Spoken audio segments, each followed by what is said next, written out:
मामा, फूफो, ये आप दोनों को अचानक क्या हो गया है? आप लोग कैसे इस तरह अचानक मेरी शादी का फैसला कर सकते हैं? वो फिर मेरी शादी, माँ की शादी का फैसला? और बाबा किधर हैं? उन्हें बुलाए। ये अचानक से कौन सा बचपन का रिश्ता आ गया जो मुझे नहीं मालूम? बुलाए प्लीज। वो लोग आज ही लंदन से अपने आबाई गांव महानूर अर्फ माह के ताया और उनकी फैमिली से मुलाकात को आए थे।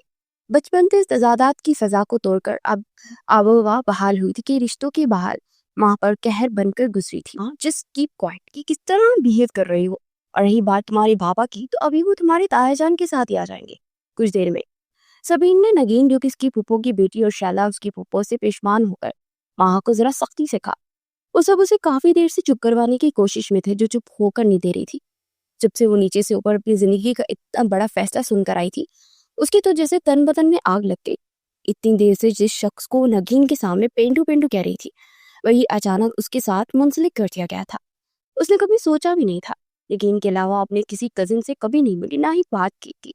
ताईजान और ताई ने भी उसके मामा और बाबा की बात हवा की। इसी दौरान वीडियो कॉल पर गुमबेश वो एक आध बार ही किसी तीसरे फ्रीक की आवाज सुन सकी थी, जो बाबा के बताने के मुताबिक उनके ताया का बेटा ही था। लेकिन वो आवाज, वो लहजा, वो तो वाकई किसी पेंडू की तरह था, जिससे माँ शायद कभी शादी करने का नहीं सोच सकती थी। ताया और उसके बाबा की सोच बहुत मुख्तलिफ थी। इसी वजह से शायद साहब अपनी फैमिली को लेकर उसके बचपन में ही बाहर शिफ्ट हो गए थे। और यही वो फैसला था जिसकी वजह से वो लोग उसके बड़े होने के बाद भी बहुत अरसा एक दूसरे से दूर रहे। लेकिन फिर आहिस्ता आहिस्ता बच्चे बड़े हो गए और बाबा के मुताबिक ताईजान के बड़े बेटे की बदौलत वो लोग आज फिर से एक है। और उसी एक होने के मौका पर ताया ने बचपन का एक अधूरा वादा भी याद दिला दिया था, जिसको शायद साहब बिल्कुल इनकार न कर सके, क्योंकि वो ताईजान का होनहार पेंडू बेटा उसके बाप का भी लाडला और पसंदीदा था। उफ, मुझे तो चक्कर आ रहे हैं। माना कि बाबा को अपने भतीजे बहुत पसंद है, मगर इसका ये मतलब नहीं है कि वो अपनी बेटी की शादी करवा दे उनसे। माँ ने रोंदी शक्ल बनाई और बेड पर गुस्से से हाथ बांधे बैठ गई। हाँ, फूफो की जान, तुम्हारे बाबा ने बिल्कुल ठीक फैसला किया है। अभी असल में तुमने सोचा भी नहीं ना, बस इसीलिए सब अजीब लग रहा है, वरना बिल्कुल भी नहीं। लेकिन मुझे एक बार फिर से पेंडू बोलने वाली थी। पीछे खड़ी नगीन को देखते चुप हो गई, जबकि नगीन, वो तो खुद इस फैसले को सुनकर हक्का बक्का सी थी। आंखों में अजीब वीरानी लिए वो बस गुमसुम सी वहां मुजस्समा बनी खड़ी थी।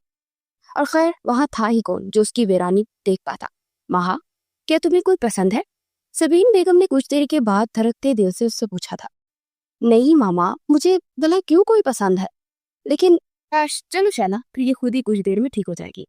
नहीं भी हुई तो इसके बाबा इसको समझा देंगे। चलो हम नीचे चलते हैं। जी भाभी।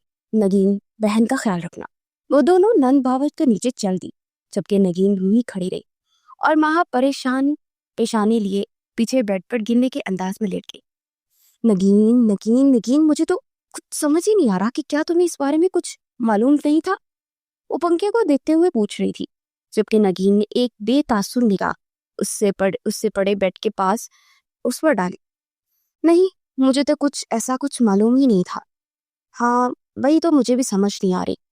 और पापा तो मेरी चॉइस अच्छे से जानते हैं, फिर उन्होंने कैसे हाँ कर दी? मुझे अच्छे से याद है वो आवाज। सोचो, आवाज ऐसी थी, वो खुद कैसा होगा? हाँ, अपनी आवाज जैसे बेहद हंसी। वो जो अपनी धुन में मुजस्समा बनी खड़ी थी, धीरे से बोली, जबकि माहा ने उचमते हुए पूछा कि वो ये क्या बोल रही है? समझ नहीं आ रहा। क्या हसीन? माहा ने मुंह बनाए माथे पर बल डाले हुए पूछा। लेकिन फौरन होश में आई। नहीं, कुछ नहीं। मैं तो ये कह रही थी कि जिंदगी हर किसी के लिए हसीन ख्वाब नहीं होती है, किसी के लिए वो एक बदसूरत ख्वाब बनकर भी रह जाती है। इसीलिए तुम्हें शुक्र अदा करना चाहिए, ना कि रुको रुको, न जाने क्या कुछ कहे जा रही हो। लगता है तुम्हें भी मेरा सदमा हो गया। वैसे तो बनता भी है मेरा एक पेंडू से शादी। वो उठ बैठी थी, मगर फिर आखिर में पेंडू कहते वापस बेड पर ढह गई।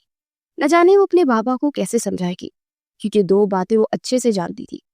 एक ये कि उसके बाबा उसे बहुत अच्छे से जानते हैं और हमेशा उसके लिए अच्छा फैसला करते हैं। दूसरा ये कि उसके वो ताया का बेटा है, जिसके बाबा से बिल्कुल मुख्तलिफ है, तो जाहिर है उनका बेटा भी यहाँ रहकर उनके जैसा ही होगा। अब ऐसे में वो क्या करेगी?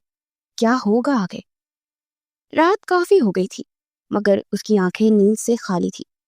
रात के खाने के बाद उसके बाबा ने उसे अच्छे से समझाया था कि वो उसकी पसंद नापसंद जानते हैं और उन्होंने वो देख कर ही फैसला किया है। इस सब सूरत हाल में वो जो अपनी अम्मी और फूफो के सामने चुप नहीं हो रही थी, एक लफ्ज भी ना बोल सकी। उसके बाबा भी उसकी रजामंदी समझकर खुशी खुशी चल दिए, ये जाने बगैर कि उन्होंने उसे शशो पंच में मुब्तला कर दिया है। मैं ये तो जानती हूँ बाबा कि मैं चॉइस अच्छे से जानते हैं, मगर फिर भी मैं ये समझ नहीं पा रही हूँ कि उन्होंने उस पेंडू में ऐसा क्या देख लिया। उसकी आवाज में अजीब सी हैरानगी थी। तो जाहिर है खुद भी वो ऐसा ही होगा ना, पेंडू टाइप, बोरिंग। उफ, वो सर पकड़ कर रह गई। उस वक्त वो चलते चलते रात में सुनसान पड़ी हवेली के बागीचे तक आ गई थी। मेरा तो दिल अजीब हो रहा है, यहाँ तो सबने शादी की तैयारियां शुरू कर दी। बताओ इतने में क्या जल्दी, अभी तो उनका लाडला घर भी नहीं आया। अब वो हाथ बांधे किसी आगे को बढ़ते किसी को पीछे, ऐसे में उल्टे कदम ले रही थी कि किसी से अचानक तसादम हुआ। वो डर के मारे माँ की चीख निकल आई, लेकिन तभी किसी का बारी हाथ हवा से उसके मुंह पर रख दिया गया। उसका दिल जोरों से धड़कने लगा, आंखों में अनजाने अंदेशे के तहत फैल गई, जबकि दोनों हाथ अपने मुंह पर वो बारी हाथ हटाने की तगोदत में लगे हुए थे। चुप हो जाए, कितना जोर से चिल्लाती हैं आप। वो अपनी पूरी जान लगाकर पीछे हुई उस शख्स का हाथ हटाने की कोशिश में गुटी गुटी आवाज में चिल्ला गई थी। जब अपनी समातों पर वो धीमी आवाज गूंजी, जबकि उसके मुंह मजीद करीब आने पर वो अनजानी खुशबू ने जैसे उसके आसपास अपने हिसार बांध लिया। लेकिन ये सहज जल्दी टूट गया। अच्छा, हटा रहा हूँ हाथ, मगर प्लीज चिल्लाना नहीं। चीखेंगी तो नहीं ना? महा ने फौरन सरहा में हिलाया, जिस पर उसने एहतियात से अपना हाथ उसके मुंह से हटा लिया। तभी महा ने अपनी तेज दिमाग चलाते फिरती से सामने रखी टेबल पर से पानी का गिलास उठाया और वक्त जाया किए बगैर बड़े पानी के गिलास से मुकाबले पर वार करने लगी। शामिर जो अभी उसके पलटने का इंतजार कर रहा था, उसका अगला लाहिला अमल समझे बगैर माँ के दोनों हाथ पकड़े, जिसकी वजह से सारा पानी का गिलास निकलते शामिर के ऊपर गिर गया। ये क्या कर दिया आपने नोट? उसने अपना भीगा कुर्ता अफसोस से देखा, मगर माँ तो उसके मुंह से नोट सुनकर हक्का बक्का रही। तुम्हें मेरा नाम कैसे मालूम? उसने तेवड़ी चढ़ाए पूछा, जबकि वो पहले अफसोस से अपनी सफेद कमीज को देख रहा था। उसकी हरी हरी आंखें देखने लगा। मुझे नहीं मालूम होगा तो किसे मालूम होगा भला? क्या मतलब? और हो कौन तुम जो ऐसे रात में चोरों की तरह घर में घुस गए? शर्म और हया नहीं है किसी के भी घर में ऐसे आते हैं? ये जाने बगैर कि उस हवेली के वारिस से बात कर रही है, गुस्से में बोलती वो शाहमीर को हैरान कर गई। तुमसे तो बात करना बहुत दूर, उसके आसपास लोग उसे कभी तेज आवाज में भी नहीं बुलाते थे। पूरे गांव में जैसे एक जमाने में उसके अब्बा और चाचू का रूप था, वैसे भी अब यहाँ उसका सिक्का चलता था। लेकिन ये 5 फीट की लड़की तो अब कहाँ खो गए? खुद पूछा है। और ये हाथ, हाथ छोड़ो मेरा। नाक पर गुस्से से लाली सजाए उसे मजीद हैरान कर रही थी। माँ ने हाथ झटके, मगर उसने छोड़ने के बजाय उसके दोनों हाथ पकड़ लिए और मजीद अपनी जान खींच लिया। लगता है आप अभी हमें जानते नहीं हैं। उसने गहरी निगाह उसके गुस्से से भरे हसीन चेहरे पर डाली। जिस वक्त ऐसे बाल खुले, जीन्स पर सफेद रंग की स्याह कमीज पहने उसे कोई परी पैकर ही लग रही थी। काश के हालात मुख्तलिफ होते तो इस खूबसूरती को जरूर सराहता। मुझे कोई दिलचस्पी नहीं, आप किसी सल्तनत के बादशाह हो ना हो, हाथ छोड़े में और बुलाऊं सबको। माँ ने जबरन तंजिया मुस्कुराहट के साथ उसे आप कहा और वापिस उसने मुंह पर गुस्सा सजा लिया। इतनी गुस्ताखी? शामिर ने दिल में सोचा और एक सांस भरकर अपने तासुरात अब जरा संजीदा किए और सर उठाकर उसे देखा, मगर बोला कुछ नहीं, जिस पर लाशोर तौर पर वो एक कदम पीछे हो गई। पीछे कहाँ जा रही है, यही रहे, उसने संजीदगी से कहते उसे वापस जगह पर लाया, जबकि माँ का चेहरा गुस्से से एक दफ खाली हो गया। उसे उस शख्स से डर लग रहा था। ये तो वो भूल ही गई थी कि वो अपने घर में नहीं, और इतनी रात के ऐसे हुलिये में वो बाहर अगवागीचे में अकेली आ गई है। उसने क्यों ना सोचा कि कोई आ गया तो डरे मत, लेकिन जरा आइंदा इतनी रात के इस हुलिये में बाहर आने से ग्रीज किया जाएगा। हर बार बताऊंगा नहीं। वो यकीनन उसके खुले बालों और कंधे पर झूलते दुपट्टे पर चोट कर रहा था। महा ने नीचे देखा तो उसके हाथ छोटे, और यही वो मौका था जब उसने शामिर के नरम पट्टे से दूसरे गुस्से से उसे देखा। होना पेंडू। वो पैर पटकती वहां से चली गई, जबकि वो अपनी मसनूई संजीदगी से उसके डर जाने पर चुपके से मुस्कुरा दिया और शल सा रह गया। क्या वाकई शामिर तुम किसी से जिंदगी में पहली बार से मिले हुए हो? और वो भी किसी से नहीं बल्कि अपनी होने वाली बीवी से? उसने एक बार फिर अपनी गीली कमीज देखी और अंदर की जानिब देखते झरझरी सी ली। मुझे तो कभी अब्बा ने इतना गुस्सा नहीं किया। हमने देखो, लगता है शामिर का इंट्रोडक्शन देना पड़ेगा। वो अपने बालों में हाथ फेरते बेख्तियार मुस्कुरा दी, लेकिन फिर सर झटकते अंदर को चला गया। वो एक जरूरी काम के सिलसिले में पूरे दिन से निकला हुआ था, मगर वो जानता था कि आज चाचू लोग यानी कि उसकी मंग भी आज इतने सालों बाद वापस आ रही है। लेकिन काम की वजह से वो चाहकर भी जल्दी ना आ सका। उसने अभी भी यही सोचा कि उसे मिल ना सकेगा, मगर नहीं, वो गलत था। उसकी बचपन की नूर ने तो उसका ऐसा इस्तकबाल किया जिसकी कोई हद ही नहीं।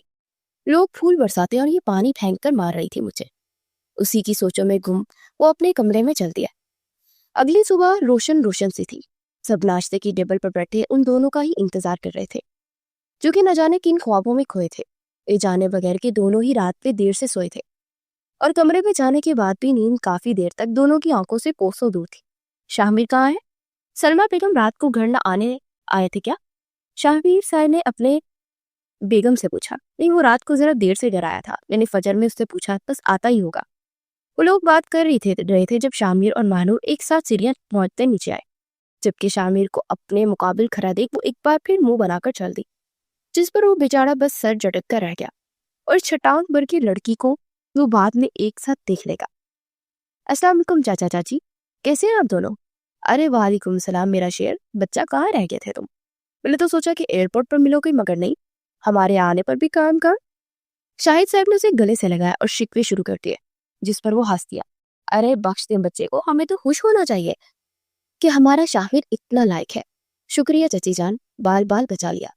अपनी कुर्सी पर वो बैठता एक बार फिर सबको हंसा गया, जबकि माहा वही मुंह बनाते अपनी माँ के बराबर में जा बैठी। अस्सलाम वालेकुम, गुड मॉर्निंग एवरीवन। अपने मखसूस अंदाज में बोलती वो सामने बैठी शामिर को देखने लगी, जिसने उसे देखते फौरन चेहरा संजीदा कर लिया था, जिसका मतलब था कि वो रात वाली हरकत बिल्कुल भी नहीं भूला। वैसे भाई भाभी, मैं सोच रहा था कि सब इकट्ठे हैं, अभी की नाश्ते के बाद हम तय कर लेते हैं कि किस दिन के क्या फंक्शंस रखेंगे। वो अपने बाबा की बात पर हैरानी में डूब गई। बाबा इतनी जल्दी? माहा बीच में नहीं बोलते। उसके बोलने पर सबीन बेगम ने अपनी बेटी को टोक दिया, जिस पर वो माथे पर बल डाले शामिर को देखते ही दांत पीस कर रह गई। अरे इतनी जल्दी कहाँ, तैयारियों में ही कुछ दिन निकल जाएंगे। हाँ भाभी, ठीक कह रही हैं, अब इतनी जल्दी भी तैयारी नहीं हो जाएंगी ना, बेटी की शादी है। सबीन बेगम ने भी अपना इजहार ख्याल पेश किया, जिस पर सलमा बेगम ने मुस्कुराते हुए सर हिलाया। नहीं भाई, आप औरतों को मैं अभी बता दो, सिर्फ खरीदारी ही की तो बात है, वो आप लोग एक दो दिन में शैला और बच्चों के साथ मिलकर निपटा लें। बाकी रहे बाकी के काम तो वो हम मर्द देख लेंगे, उसकी फिक्र न करें। अपने तायाजान की बात पर वो एक बार फिर सोचने पर मजबूर होगी कि आया क्यों वो सब इस शादी पर इतनी जल्दी करना चाहते हैं। हूँ, वो भी स्पेंडू के साथ। कनखियों से मुंह बनाए शामिर को देखा, जो उसी की तरफ देख रहा था। महानूर ने फौरन निगाह हटा ली और तेजी से नाश्ता करने लगी, जिस पर वो मुस्कुरा दिया, क्योंकि इन बातों से बड़ी मेज पर उसकी बड़बड़ाहट अच्छे से सुन चुका था। न जाने किस एंगल से मैं इन्हें पेंडू लग रहा हूँ। सब बड़ों की मुशावरत के बाद 2 दिन बाद निकाह और फिर एक दिन के बाद से रुखसती और वलीमा तय पाया, जिस पर बच्चों ने शोर डाला कि मेहंदी मायों के फंक्शन क्यों नहीं है, मगर उन्हें मना कर दिया कि ये सब फालतू रस्में हैं जिसका कोई सर पर नहीं। लेकिन फिर भी उन्होंने निकाह के फौरन बाद हवेली में माए की छोटी सी औरतों की तकरीब की इजाजत मांग ली। ये मजबूरन देरी पड़ी। अब पूरी हवेली में हर जगह कोई ना कोई काम करता हुआ कुछ कहता हुआ नजर आता था। कहीं पर सजावट का काम हो रहा तो कहीं पर सबीन और सलमा बेगम औरतों के साथ लगे दुल्हन के कपड़े फैलाए काम समेटती, कहीं पर खाने की ट्रायल्स होते तो कहीं पर कपड़ों के। और इन्हीं सब में से बचपचा कर निकलती हुई किचन तक आई, जहाँ पर उसे शैला बेगम मिल गई। अच्छा हुआ तुम आ गई, अभी मैं यही सोच रही थी कि कैसे बोलूं। बेटा, काफी जरा जरा शामिर के कमरे तक पहुंचाना, ठीक है? मुझे भाभी ने भी बुलाया है, देर हो रही है। ओके बच्चा। अरे मगर पुप्पो तो बोल बाल के चलती बनी। अपने मिस्टर पेंडू के लिए कॉफी लेकर जाऊंगी। उसने कॉफी का मग उठाया और बाहर आई, मगर वहां तो सब छू मंतर हो गए थे। लोग अभी सब फिर रहे थे, अब कहाँ चले गए सब? उसके कमरे तक पहुंच गई, मगर कोई न दिखा। वो दिल पर पत्थर रखती कमरे का दरवाजा बजाए अंदर दाखिल हुई। वो एक वसी और काबिल स्टाइलिश बेडरूम था। इम्प्रेसिव। उसने कमेंट पास किया और टेबल पर कॉफी रखकर पलटी, फिर एक नजर कमरे में दौड़ाई जहां वो कहीं नहीं था। लगता है बाथरूम गया है। बाथरूम के दरवाजे से आती पानी की आवाज से वो समझ गई थी कि वो अंदर ही है। एंड उसी वक्त वो पलट रही थी कि जब उसकी नजर अंदर की जाने पड़ी, जहां उसे एक शेल्फ नजर आया। हिस्सा कमरे के दूसरी तरफ बना हुआ था। वो जैसे जैसे कमरे से ही एक कमरा निकलता हो। वहां का उस शेल्फ पर रखी ट्रॉफीज और शर्ट्स की छलकियां दूर से मुतवज्जा कर गई, मुकम्मल ना देख पा रही थी। अभी वो एक कदम आगे बढ़ी जब उसकी जीन्स पर रखा फोन बज उठा। ध्यान भटक गया और उसने जेब से फोन निकाला। उसकी लंदन की दोस्त थी जो अब कॉल कर रही थी, यकीनन पूछने के लिए कि आगे आगे क्या बना। गुड नॉन जैमसन, कैसी हो? हाँ मैं भी ठीक हूँ। होना क्या है, बाबा से बात ही नहीं कर सकी, बस यूं समझो कि सब उलट हो रहा है। वो जो अभी फ्रेश होकर बाथरूम से निकला था, उसकी पुष्ट पर देखकर ठहर गया, फिर एहतियात से दरवाजा बंद किया, मगर वो टस से मस्ता हुई। हाँ बिल्कुल, सच कहूँ तो मैं भी जब सुना तो मेरे मुंह से पेंडू निकला। अब बुरा लगा हो या ना हो पता नहीं, मैंने तो बोल दिया। तुम वो खुद ही सोचो, इतनी जोर से हाथ कौन पकड़ता है? और तो चोरों की तरह खुद घर में घुसा और सांसें मेरी रोती। वो बातों में इतनी मगन थी कि यही भूल गई कि वो जिसकी इतनी आराम से बुराई कर रही है वो इसी का कमरा है। शामिर का तो अपनी बुराई सुनकर मुंह ही खुल गया। उसने लंबी सांस भरी और फिर अपनी शर्ट के बटन लगाने लगा, जो वो अभी बातें सुनकर भूल गया था। और क्या, सही कह रही हो, शर्ट की जगह मुंह पर फेंकना चाहिए था। बोलते बोलते वो वापस बैठी जहाँ शामिर अपनी गिरेबान के बटन लगाते उसकी बात पर ठहर सा गया, जहाँ महानूर का भी मुंह खुला रह गया और उसे अपने सामने देखकर, जेमसिन, हाँ वो, मैं तुमसे बाद में बात करती हूँ। लड़खड़ाते हुए वो बोल के फौरन फोन बंद कर गई थी और उसे देखने लगी जो ये संजीदगी से उसे देख रहा था। यकीनन तो आप मेरे कमरे में खड़े होकर मेरे ही मुंह पर पानी फेंकना चाहते हैं। उसकी आवाज सरकोशी नुमा थी, मगर माँ की समातों में अच्छे से पहुंच गई थी। नहीं नहीं तो। 2 कदम करीब आया तो वो कदम एक बार फिर लाशोरी तौर पर पीछे ले गई। उसकी संजीदगी माँ का कॉन्फिडेंस तोड़ डालती थी। बताइए, बड़ा शौक है आपको अपने होने वाले शोर को बिगाड़ने का? शामिर ने उसे मजीद पीछे होने से रोका, जबकि महानूर ने उसके चेहरे पर एक मासूम सी निगाह डाली। उसका चेहरा निखरा निखरा था, पीछे से आती हल्की धूप उसके चेहरे की बूढ़ी मूंछों और दाढ़ी को चमका रही थी। वो ज्यादा देर देख ना सकी और नजरें झुका ली। मैं बस कॉफी देने आई थी। दीजिए फिर कॉफी। उसके बोलने पर महानूर ने पहले नरूठेपन से काफी को देखा, फिर मुंह बनाते उसके खुले गिरेबान को बेदिली से पास में रखा, कॉफी मग उठाकर उससे दिया, जिस पर वो मुस्कुरा दिया। पीकर देखना चाहेंगी पहले? उसने कॉफी मग पकड़ा और उसकी जानिब देखा। मैं क्यों पीऊंगी भला, आपकी है, आप ही पीजिए। वो अभी बोलकर पीछे मुड़ी ही थी जब उसे गोली चलने की आवाज सुनाई दी, जिस पर माँ चीख कर उसकी जानिब बढ़ी। तभी उसका हाथ शामिर के कॉफी मग पकड़े हाथ पर गया और गरम गरम कॉफी उसके खुले गिरेबान से नजर आते जिस्म पर गिर गई। या अल्लाह, वो मुंह पर हाथ रखते हुए बोली, जब एक और गोली के चलने की आवाज पर उसने माँ का हाथ पकड़कर नीचे किया, जिस पर वो बैलेंस न संभाल सकी, उसके साथ जा लगी। ये क्या हो रहा है? वो आंखें फाड़े पीछे बनी दीवार पर गोलियों के निशान देख रही थी। डर से माँ का दिल जोरों से धड़क रहा था। इस वक्त उसे ये भी परवाह न थी कि वो इसी पेंडू के करीब है जिससे उसे शादी नहीं करनी, और वहां शामिर की हालत उसके बिल्कुल बरअक्स हो चुकी थी। उसने माँ का दुपट्टा उसके कंधे से वापस डाला और सीधा होकर अपना फोन उठाया। ये क्या हो रहा है, कुछ बोले तो, किसी को बुलाए, मामा, बाबा। वो गोलियां लम्हा ब लम्हा खिड़की से आ रही थी। यकीनन कोई पेड़ों में छुपकर वार कर रहा था, मगर वो ये समझने से कासिर थी कि अचानक कौन दुश्मन निकला है। उसे शामिर की शर्ट एक हाथ से मुट्ठी में जगड़ रखी थी। माँ की हालत पर रहम करते उसने उसके हाथ पर दबाव डालते अपने होने का एहसास दिलाया। मैंने कॉल कर दिया, आप घबराई मत, सब नीचे थे, और वैसे भी हम यहाँ किसी को नहीं बुला सकते। उल्टा हमें यहाँ से निकलना है, तो फिर चले, मुझे जाना है, बाबा के पास चले प्लीज। वो जो घबरा कर उठ रही थी, ठीक उसी वक्त गोली एक बार फिर चली, मगर शामिर ने बरवक्त उसे वहां से हटा दिया। माँ तो नीचे गिरकर बच गई, मगर गोली शामिर के कंधे से छूकर गुजरी। वो एक पल को करा उठा, जबकि माँ की आंखें भीग गई। शामिर! उसी वक्त ताया जान चिल्लाते हुए कमरे में आए, और साथ ही और लोग भी, मगर माँ की आंखें बस उसके खून में लथपथ बाजू पर जा टिकी थी। आंखों में आंसू मुसलसल बह रहे थे। तभी किसी ने उसका हाथ पकड़े उठाया और जल्दी से बाहर निकाला, और शामिर था शायद पूरी हवेली में जैसे सांप सूंघ गया था। सबीन बेगम में परेशानी से बागी बागी ऊपर आई और माँ के गले लगी, जो अब सुन सी खड़ी थी। माँ, मेरी बच्ची, क्या हुआ, कहीं लगी तो नहीं ना? चाची, आप नूर को अंदर ले जाए प्लीज। शामिर के कहने पर उसे वहां से ले गई। वहां से जाते हुए एक बार फिर उसके बाजू को ही वो देख रही थी। रात गहरी हो गई थी और शायद सब सो भी गए थे। तायाजान और बाबा का फैसला था कि माहा और शामिर का निकाह जहाँ 2 दिन बाद होगा तो वो कल ही हो जाए। ये सोचने वाली बात थी कि हालात मुख्तलिफ होते तो वो जरूर पूछती कि ऐसा क्या हो गया जो निकाह जल्दी करवा रहे हैं, मगर उसकी सोचें अब तक इस हादसे पर अटकी थी। वो गोली का चलना, उसका शामिर पर कॉफी गिराना और फिर शामिर को उसको बचाना, और सब में शामिर को जो गोली लग गई, मेरी वजह से उन्हें चोट लग गई थी। या अल्लाह, उन्होंने मुझे बचाकर खुद गोली खा ली। वो गोली मुझे लगने वाली थी, मगर उन्होंने मुझे बचा लिया। उसने एक नजर बाहर की जानिब देखा। बाहर सब रोशन था। उसका या किसी की फर्द का बाहर जाना बंद था। गार्डन तक में नहीं, बल्कि अब तो सिक्योरिटी भी डबल हो गई थी, वरना वो इतनी रात को फिर गार्डन में होती, क्योंकि नींद तो उसे आ ही नहीं रही थी। क्या मैं उन्हें देख कर आऊं एक बार? उठकर दरवाजे की तरफ गई, फिर रुक गई। लेकिन बोलूंगी क्या? इतनी रात को क्या करने आई हूँ? खैर है, बोल दूंगी कि देखने आई थी। हाँ, यही ठीक है। वो खुद से बातें करती जा रही थी जब शामिर के कमरे की लाइट बंद मिली, मगर दरवाजा खुला हुआ था। कहीं वो सो तो नहीं गए? लेकिन दरवाजा क्यों खुला है? देखो जाकर। वो धीरे धीरे अंदर बढ़ी तो देखा वो बेड पर आंखें मूंदे, सही बाजू आंखों पर रखे लेटा हुआ था। शायद सो गए हैं।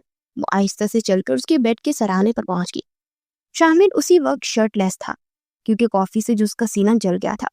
उस पर शायद उसने मरहम लगा रखी थी। महा की नजर उस पर गई तो झट से मुड़ गई। तौबा है महा, अगर अभी वो जाग रही होती तो कितनी शर्मिंदगी होती। मुंह उठाए आ गई एक तो, लेकिन मैं तो देखने आई थी, लेकिन ये भी देखने नहीं आई थी। वो फिर खुद से बड़बड़ा रही थी जब पीछे लेटा शामिर मुस्कुराए अपना हाथ नीचे की उसकी पुश्त देखी। वो आज रात फिर बाल खोले दुपट्टा साइड पर लटकाए घूम रही थी। एक तो उनके बाल नहीं बनते। वो बड़बड़ाया और जब मां ठटकी और पीछे ही मुड़ने लगी कि शामिर ने फौरन आंखें बंद कर ली। ये भी अभी आंखें हाथ पर रखे ना शायद नींद में हटा लिया हो। लेकिन भूल क्या रहे थे, वाकई सो में रहे थे या नहीं। वो नीचे को झुकी जिस पर उसके बाल शामिर के बाजू पर लगे, मगर महा को नजर ना आए। लग तो रहे हैं सोते हुए, तो फिर क्या नींद में भूलने की आदत है। और बहुत मुश्किल से अपनी हंसी दबाए लेटा था। खैर इतने बुरे भी नहीं जितना मैंने समझ लिया था। पढ़े लिखे नहीं है तो क्या हुआ, मगर दिल के अच्छे हैं, शायद इसीलिए बाबा ने हाँ कर दी, वरना कौन बचाता है किसी को। वो जो इरादा कर रहा था कि कुछ बोले, उसकी बातें सुनकर चुप रहा। तो ये मुझे अनपढ़ समझती है। तभी सोचो में किसी एंगल से पेंडू नजर आता। वो मन ही मन में सोचने लगा, अब पेंडू नहीं कहूंगी, मेरी जान बचाई है, और मैं पेंडू कहूंगी, कहूँ कितनी बार बार बुरी बात है। वो बड़बड़ाती हुई सीधी हुई और कुछ देर मजीद तकने के बाद वो वापस चली गई। शाहमेर ने इत्मीनान करके आंखें खोली और सीधा होकर बैठा और अपनी रोकी हुई हंसी छोड़ी। हद है, मतलब ये नहीं हुआ कि मुझसे पूछ ले एक बार। गुस्सा निकालने के लिए हाजिर है मगर बात करने के लिए नहीं। बताऊं क्या इन्हें? नहीं, मैं अभी भी नहीं बताऊंगा। थोड़े मजे लेने का हक तो हमारा भी है। आह, वो भी बोलते बोलते बेध्यानी में बाजू हला बैठा, फिर दोबारा कुछ सोचते ही मुस्कुरा दिया। अब आएगा असल मजा। वो लाल अरूसी जोड़े में सजी अपने कमरे में बैठी थी। कुछ ही देर पहले उसे तैयार करवाकर सबीन बेगम सबके साथ नीचे गई थी तैयार होने, और उसे अब कमरे में रहने की ताकीद की थी। वो लहंगा उठाए शीशे तक आई, सामने खुद को देखा तो एक पल के लिए चौंक गई। उसने कभी ना सोचा था कि ये लिबास, ये रूप उस पर इस तरह जचेगा। वहां ने लंबी सांस भरी और कुछ सोचते हुए कमरे से बाहर सर निकाला। वैसे तो हवेली के रास्ते याद रखना मुश्किल काम था, मगर उसे शामिर का यानी कि खुद पे अपना होने वाला कमरा अच्छे से याद हो चुका था, जो ज्यादा दूर ना था। वो सीधा सीधा जाएगी तो वो कमरा आ जाएगा, लेकिन ये बाहर कभी कोई आ जाता था, इससे कैसे बचेगी वो। महाशादी के लिए अपने दिल से मान गई थी, मगर दायाजान को जानने के बावजूद वो रिस्क नहीं ले सकती थी। उसे शादी के बाद बांध कर नहीं रहना था, बल्कि काम करना था, कुछ नाम कमाना था। वो एक बहुत अच्छी आर्किटेक्ट थी। अपने सालों की पढ़ाई उन शादी के बाद खत्म करना उसे बिल्कुल मंजूर ना था। दिल में वसवसे अब भी बाकी थे, इसीलिए वो इस वक्त जामिर से मिलना चाहती थी। कल रात के बाद से उसे कहीं ना दिखा था, लेकिन अब शायद वो लाजमी कमरे में ही होगा, और सब तैयारियों में मसरूफ थी तो कोई आकर देखेगा भी नहीं। महा ने अच्छे से सोचा और फिर दबे पांव बाहर निकली। वो भी कमरे तक पहुंचने ही वाली थी कि जब उसे किसी के चलने की चाहत सुनाई थी। शट अप, कौन आ गया? उसने डर डर कर आंखें मीच ली जब किसी ने महा का हाथ पकड़ा और चुटकी से कमरे के अंदर खींचा। चुप, वो चीखी, और इससे पहले शामिर ने अपना हाथ उसके मुंह पर रखा। इस वक्त यहाँ क्या कर रही हो लोग? किसी ने देख लिया तो? उसने सबसे पहले हाथ हटाने का इशारा किया। हल्ला, आपको अंदाजा है कितनी देर लगाकर मेकअप हुआ है और आपने मुंह पर हाथ रख दिया, वो भी इतनी जोर से? अल्लाह, कुछ फैला तो नहीं ना? वो तेजी से शामिर के कमरे में रखी ड्रेसिंग के सामने गई और टेंशन लिए अपना चेहरा देखने लगी। ओह सॉरी, मैं आपको यहाँ नहीं होना चाहिए था ना। शामिर ने उसकी टेंशन ज्यादा चेहरा देखकर पहले सर फैलाया, फिर कुछ याद आने पर अपना हाथ देखा, मगर वो साफ ही था। शुक्र है कुछ खराब नहीं हुआ। जब देखो सांस रुकने चले आते हैं नहीं। उसके बाद पर शामिर बेइख्तियार मुस्कुरा दिया। अभी तो जस्ट सांसें रोकी भी नहीं है, अभी से इल्जाम? क्या कुछ कह रहे हैं आप? उसने बड़बड़ाहट सुनी तो फौरन मुड़ी। नहीं, मैं बस यही पूछ रहा था कि क्या कर रही है यहाँ आप? हाँ, वो असल में ना, मैं मुझे कुछ कहना था। उसने हाथों को बाहम मिलाए हुए कहा और उसके सामने आ खड़ी हुई। शामिर ने वो झिझक महसूस की और नजरों से मुलाहिजा की। जी बोले।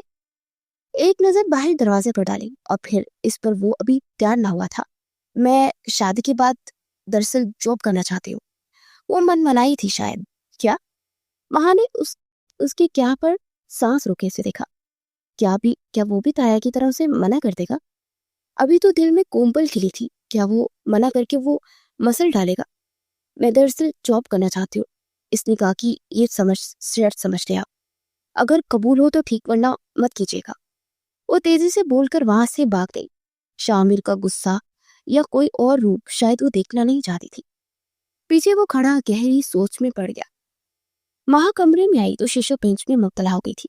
अगर उसने निकाह से इनकार कर दिया तो, लेकिन मैंने कुछ गलत तो नहीं किया, ये मेरा ख्वाब था। शादी का मतलब ख्वाबों को मारना थोड़ी ना होता है। लेकिन अगर इन्होंने मना कर दिया तो? उसका दिल जोरों से धड़क रहा था। उसी परेशानी में वो कुछ देर उसकी ताई और अम्मी उसे नीचे ले गई जहाँ निकाह होना था। अभी उसे कमरे में लाकर बिठाया ही गया था कि शोर मच उठा कि शामिर गायब है। या अल्लाह, ये कहाँ चला गया? आप फोन करें। सलमा, मैंने फोन किया है, उसका फोन घर पर ही नहीं है। और इसी वक्त वो कहाँ जा सकता है भला? ताईजान के सवाल पर ताया जान ने परेशानी से कहा। सब यकदम परेशान हो गए थे, जबकि सोफे पर बैठी माँ का हाल देखने लायक था। सबरीन बेगम ने अपनी बच्ची को गले लगाया और संभाला कि कुछ नहीं हुआ, अभी आ जाएगा। मगर ये तो बस वो जानती थी कि वो क्यों गायब है। यकीनन ये सब मेरी वजह से हुआ है।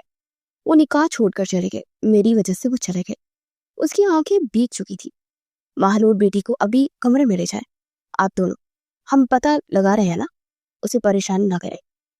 तायाजान ने अपनी बेगम को कहा, जिस पर वो लोग इसे वापस कमरे में ले गए। 2 घंटे गुजर चुके थे। किसी को शामिर का कोई पता नहीं था। बरादरी के तमाम लोग तो बातें भी बनाने लगे थे कि लड़का निकाह से भाग गया। किस किस का मुंह बंद करते। मगर अभी उन्हें बस अपने बच्चे की परवाह थी, बस शामिर का पता चल जाए। इसी सब में अचानक उनका वफादार भागता हुआ आया और एक बुरी खबर सुनाई, जिसे सुन शाहिद साहब सबके हाथ पैर फूल गए। या अल्लाह, जिसका डर था वही हुआ। वो शेर जमान के ही लोग थे और फिर हमसे बच्चा लेने आ गए हैं। यकीनन उनकी नजर हमारे बच्चों पर है। भाई, अब क्या होगा? शाहिद, घबराओ मत, शामिर को आ जाने दो, ये निकाह आज ही होगा, किसी को कुछ नहीं होगा। तायाजान ने अपने भाई को सहारा दिया और वो दोनों भी बाहर की तरफ लग गए। शामिर, मेरा बच्चा, तुम ठीक हो? हाँ बाबा, मैं ठीक हूँ, सब ठीक है, आप लोग परेशान ना हो। शेर जमान से उनकी सिर्फ जुबानी दुश्मनी और लड़ाई रही थी। जमीनों में गैर कानूनी तरीके से हक जमाने पर तायाजान और शाहिद साहब हमेशा उसके खिलाफ थे। वो अपने लोगों का साथ उसकी डर से नहीं छोड़ सकते थे। मगर शेर जमान उनका ही दुश्मन हो गया था। उसने धमकी दी थी कि उसकी बाहर से आ गई भतीजी को ले जाएगा, जिस पर सबका खून खोल उठा। मगर अकल का तकाजा यही था कि उसकी गंदी नजर से बचाने करे जल्द अज जल्द माँ और शामिर की शादी, जो कि बचपन से तय थी, कर दी जाए। मगर वो रुका नहीं और अपने बंदूकों जरिए हमला करवा दिया। वो अभी भी जब शामिर तैयार होकर बाहर निकला किसी काम से, तब उसने शेर जमान को खुद बाहर मौजूद पाया, जिस पर उन दोनों की हाथापाई और वो जान जाते जाते बची। मगर शुक्र ये था कि इनके वफादार ने जल्दी जल्दी पुलिस को बुला लिया और ये किस्सा तमाम हुआ। मुझे तो समझ नहीं आ रहा कि कैसा जलील इंसान है जो यहाँ तक आ गया था। चाचू, अब सब ठीक है, आप लोग बिल्कुल भी फिक्र मत करें। मेरा बच्चा, मुझे तुम पर नाज है। ताहिजान ने उसके सर पर हाथ फेरते चमकती आंखों से उसे सराहा था, जिस पर वो मुस्कुरा दिया। चलो अब, जबकि अब सब ठीक है तो निकाह करवा दे। तुम्हारी दुल्हन परेशान बैठी हुई है, उसे भी तो बुला ले जरा। चाचू ने जरा छेड़ते हुए दुल्हन का लफ्ज अदा किया, जिस पर वो खांस कर आगे बढ़ गया, जबकि वो दोनों भाई हंस दिए। निकाह के बाद शामिर की ख्वाहिश पर उसकी रुखसती की रीत भी आज ही पूरी कर दी गई और वो अपने कमरे में, अब शामिर की कमरे में थी, फूलों से सजे बेड पर अपना लहंगा फैलाए बैठी थी। रो रो कर आंखें सूज चुकी थी। शामिर ने आहिस्ता से दरवाजा बंद किया और चहलकदमी के अंदाज में उसे देखते हुए करीब पहुंचा। यहाँ आए। उसे फिर से रोता देख शामिर ने अपना हाथ आगे बढ़ाया, जिसे माँ ने भीगी आंखों के साथ लेकर देखा। लगता है मुझे खुद ही मेहनत करनी पड़ेगी, वो बोलकर अभी झुका ही था कि माँ ने फौरन उसका हाथ थाम लिया। चले, जैसी आपकी मर्जी, वरना मैं उठा सकता था। उसे अपने मुकाबिल खड़ा किया। वो जरा सरकोशी के अंदाज में बोला, आपके बाजू पर चोट लगी है, कैसे उठा सकते थे? फिर से वो धीमी आवाज में बोली, आपको यूं रोता देख असल चोट तो दिल पर लग रही है। उसने गहरी नजरों से उसे देखा और वहां के देखने पर उसकी आंखों में आंसू अपनी उंगलियों के पूरों से साफ की। मैं डर गई थी। मुझे लगा कि शामिर उसके दोनों हाथ अपने हाथों में लिए उसे संगार नीज पर तक लाया और फिर वहां की दराज खोली और एक बॉक्स निकाला। खोले, आपका तोहफा है।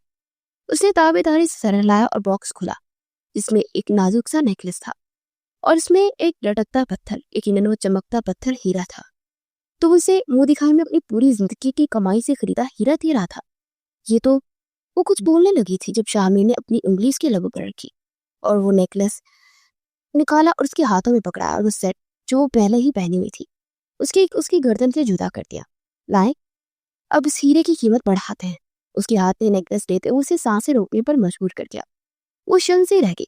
शामिर की आंखों को देखा तो वहां अकीदत बड़ा एहतराम क्या कुछ न मिला उसे, जिससे वो अब तक अनजान थी। नेकलेस पहनाकर उसने एक कदम पीछे होकर ऊपर से नीचे अपनी बेगम को देखा। वो सच ही कह रहा था, हीरे की चमक तो अब बड़ी थी। महा के पहनने के बाद वो करीब हुआ और इतना करीब कि महा ने आंखें बंद कर ली। वो मुस्कुरा दिया और तभी महा को उस नेकलेस के बिल्कुल साथ एक मोहब्बत बड़ा लम्स महसूस हुआ। आंखें खोले नो सामने देखे। उसने बड़ी मुश्किल से आंखें खोली तो खुद को उसकी बाहों के हिसार में पाया। उसके बिल्कुल पीछे खड़ा था, कंधे पर अपना मुस्कुराता वजीहा चेहरा टिकाए। वल्लाह, मैंने अब के आपके मुंह पर हाथ ही रखा, बल प्लीज अपनी सांसें बहाल कर ले। मैं अभी अपनी बीवी को बेहोश नहीं होने दे सकता। वो धीरे से हंस दिया, साथ ही वो भी हंस पड़ी और रो पड़ी। तो शामिर ने उसे सीधा किए अपनी जाने मोड़ा। बस करे नू, कुछ नहीं हुआ, अब सब कुछ ठीक है। आप चले गए थे तो मुझे लगा कि आपको लगा कि मैं शर्त की वजह से भाग गया हूं था। वो सर झुका गई तो शामिर ने अपने दोनों हाथ फैलाए, जिसमें माँ ने उसे देखा। आ जाए। उसके बुलाने पर वो रोते हुए उसके गले लग गई। मैं जानता हूँ ये सब आपके लिए नया था, डरना बनता था, मगर अब नहीं। अब आप शामिर की बीवी है, जिस पर आपको कोई आंख उठाने से पहले भी 100 बार सोचेगा। आई एम सॉरी, मैंने आप पर पानी फेंका, कॉफी फेंकी और भी। बस चुप हो जाए। और रही बात जॉब की, तो मैं आपको किसी चीज को नहीं रोक रहा, बल्कि भला आप मेरी इतनी मजाल है। Thank you so much Shamir, आप बहुत अच्छे हैं। I am really sorry. उसकी दोनों बाजुओं को पकड़े वो आंखें मूंदे बोल रही थी। शामिर ने कुछ देर आंखें बंद की, उस पल कुछ किया, मगर फिर उसकी चोट दर्द करने लगी। जख्म मंदल नहीं हुआ था और ताजा ही था। बेगम साहिबा, बाकी रोमांस हम डिले कर लें, बाजू दर्द कर रहा है। उसके बोलने पर वो झट से सीधी हुई। सो सॉरी, मैंने फिर। अच्छा बस बस, अभी आप चलें और फ्रेश हो जाएं, फिर खाना खाते हैं। मुझे तो बहुत ही ज्यादा भूख लग रही है। जी ठीक है। वो बोलकर मुस्कुरा दी, लेकिन जाते जाते शामिर उसे कुछ देना नहीं भूला था। पीछे वो कितनी देर शर्म से लाल होती रही। 2 हफ्ते बाद उनकी शादी बहुत अच्छी चल रही थी और अब क्योंकि दोनों की झिझक खत्म हो गई तो वो दोनों भी अब शामिर के कराची वाले बंगले में शिफ्ट हो चुके थे। सब ठीक था तो वक्त आ गया था कि शामिर भी अपनी निकाह वाली शर्त पूरी करता। वो लोग इस वक्त बड़ी डेवलपर्स कंपनी ऑफिस के बाहर खड़े थे। ओ, ये तो काफी अच्छी लग रही है। आपको लगता है कि मुझे यहाँ जॉब मिल जाएगी? वो गाड़ी से बाहर निकल कर आया, अपनी शर्ट ठीक करते हुए उसकी जाने देखा। आप पढ़े लिखे हैं लोग और इस सीट के काबिल हैं जिसकी इन्होंने ऑफर की थी, तभी मैं आपको यहाँ लाया। ये इनका नया प्रोजेक्ट है जिसको बुलंदियों तक आप अपनी काबिलियत से एक दिन जरूर पहुंचाएंगी। महा की आंखें भर आई, जिस पर शामिर उसके गाल छुए उसे अंदर ले जाने को कहने लगा। आप नहीं आएंगे मेरे साथ? आपके तो जानने वाले हैं ना। मैं जरूर आता, मगर मुझे जमीनों पर काम है, यही पास ही जाना है। आप जरा इंटरव्यू दीजिए और मैं आपके बाहर आने पर आपको आपके साथ ही मिलूंगा। आप आते तो अच्छा लगता, मगर खैर मैं चली जाती हूँ। एक बार फिर से शुक्रिया। वो बोलकर अंदर चली गई और शाहमीर ने अपनी राह ली। ऑफिस जितना बाहर से शानदार था उतना ही अंदर से था। वो सीधा रिसेप्शन पर गई, जिस पर उसे 2 मिनट इंतजार करने को कहा गया। फिर कुछ देर के बाद रिसेप्शनिस्ट ने उसे चौंक कर देखा, जिस पर वो वहां ने देखा कि फिर जाने लगी, मगर फिर रिसेप्शनिस्ट ने उसके पास आई और उसे दूसरे माले पर ले गई। ये रहा सर का ऑफिस, आप अंदर चले जाएं। Thank you. वो ये कहकर अंदर गई तो एक वसी अर्ज काबिल स्टाइलिश ऑफिस रूम देखने को मिला। वो मुस्कुराती अपना दुपट्टा सर पर जमाए आगे को बढ़ी। कमरे के साइड पर बहुत ही शील्ड्स, मेडल, सर्टिफिकेट्स एक शोकेस में सजे हुए थे, जिसे महा ने स्टाइलिश बड़ी नजरों से देखा। फिर नजर घुमाई। मेन सीट पर जो भी बैठा था उसने कुर्सी दीवार की सिमत घुमा रखी थी। महा ने झिझक कर सर कहा, उस पर वो सीट आहिस्ता से मुड़ी। यहाँ तक कि मुकाबले को देख महा चौंक गई। शामिर आप? वो बोल न सकी, उसे कुछ भी समझ ना आया। बैठिए प्लीज। वो अपनी हंसी रोकते उसे बैठने का कह रहा था, जिस पर वो उसके पास जा बैठी। अब तो सच में शामिर है, मगर आप यहाँ कैसे? आप तो जाने वाले थे ना। वो शाहमीर खड़ा हुआ और अपना कोट उतार कर स्टैंड पर लटकाया और उस तक आया, जो कि हक्का बक्का से खड़ी थी। तो क्या लगा मिसेस शामिर, क्या अपने शोर को यह नया ऑफिस आपका? आपका ऑफिस, मगर आप तो खेतों के काम देखने गए थे ना, और वो जमीन वो। हाँ हाँ हाँ, आपको वाकई लगता है कि चाचू अपनी लाडली की शादी किसी अनपढ़ गवार, और वो क्या कहती थी, हाँ पेंडू, पेंडू से करवाएंगे। उसकी बात पर वो शिष्य रह गई थी, और फिर लाजवाब, तो मतलब ये सब उसका वहम था? तो मतलब आप, जी हाँ, आपने किसी अनपढ़ से शादी नहीं की मिसेस, एक 30 साल पीएचडी होल्डर और कह लें कि नए नए बिजनेसमैन से शादी की है। और फिर से अपनी आंखें भिगोती जब शामिर ने खुद उसे अपने साथ लगा लिया। खुशी की बात है, और आप इस पर भी आंसू बहाने लगी। आई एम सॉरी, मैंने आपको जज किया Shamir. I am really really sorry, मुझे नहीं पता था। नूर बस करें, मेरा दिल दुखता है आपके आंसुओं से, उसने माँ का सर सहलाते हुए कहा। तो आंसू पूछते सीधी हुई और फिर उसके गले लगी, जिस पर वो हैरान हुआ, और फिर वो जोरों से हंस दिया। हाँ हाँ, खैर है, अब मेरा बाजू ठीक है तो मैं भी जाने नहीं देने वाला। उसने खुद में भींचे वो अपनी जिंदगी के खूबसूरत पल जी रहा था, जबकि ऐसे ही बहुत खूबसूरत पल उसका जिंदगी में इंतजार कर रहे थे।